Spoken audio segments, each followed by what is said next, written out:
Plug something in, and suddenly lost power? That outlet didn't fail.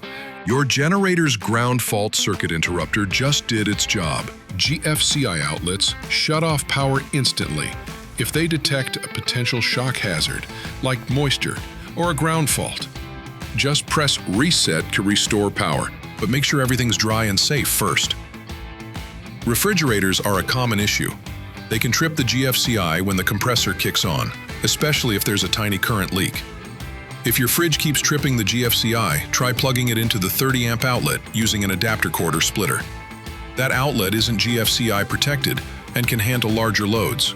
No damage, no mystery, just smart safety built into your DuroMax.